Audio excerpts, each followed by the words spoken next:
Pada zaman dahulu, ada dua orang ahli ibadah, dan dia juga seorang ahli istighfar. Cerita pertama adalah orang yang selalu membaca istighfar di saat dia sedang istirahat dari lelahnya beribadah, dari sholat wajib dan sunnahnya. Jadi pekerjaannya setiap hari hanya ibadah dan membaca istighfar.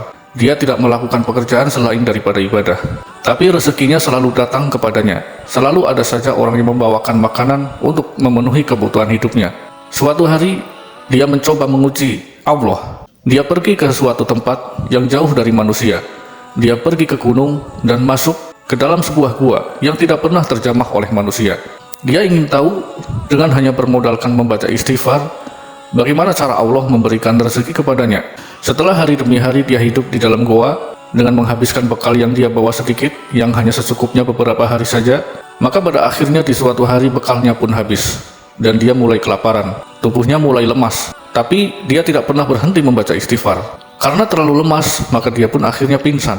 Saat dia pingsan, tiba-tiba masuklah beberapa orang laki-laki yang ternyata mereka adalah gerombolan para pemburu hewan yang masuk ke dalam gua itu untuk istirahat. Mereka melihat seseorang yang pingsan tersebut, maka dibangunkanlah pemuda itu dengan air yang dibasuhkan ke kepalanya. Pemuda yang pingsan itu kemudian sadar. Setelah sadar, gerombolan pemburu itu memberikan makanan terhadap pemuda yang baru pingsan itu. Tapi pemuda itu tidak mau menerima dan tidak mau makan. Karena para pemburu ini kasihan melihat kondisi pemuda itu, maka para pemburu ini pun menyuapkan makanan ke dalam mulut pemuda itu. Tapi pemuda itu bukannya makan, malah tertawa terbahak-bahak. Dalam hatinya dia berkata, inikah cara Allah memberikan rezeki kepada hambanya yang membaca istighfar? Inikah keutamaan istighfar?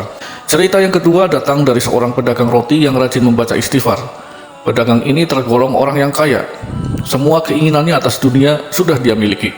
Tapi dia berkata kepada seseorang yang setengah tua yang pada saat itu dia temukan sedang kebingungan karena dia adalah seorang pengembara. Pedagang roti ini berkata bahwa sudah lama dia ingin sekali bertemu dengan seseorang. Dia adalah seorang imam besar, seorang ulama yang cerdas.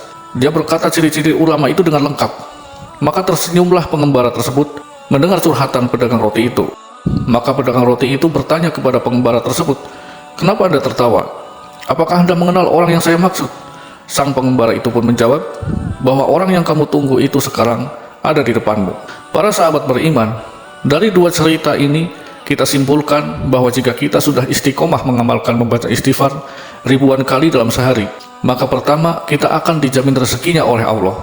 Rezeki akan datang mendatangi kita, bukan kita yang capek-capek memburu rezeki. Kedua, jika kita mau berusaha seperti pedagang roti tersebut, berdagang atau bekerja atau berwirausaha, maka rezeki kita akan datang dari dua arah, dari keutamaan istighfar dan dari keutamaannya berdagang atau bekerja.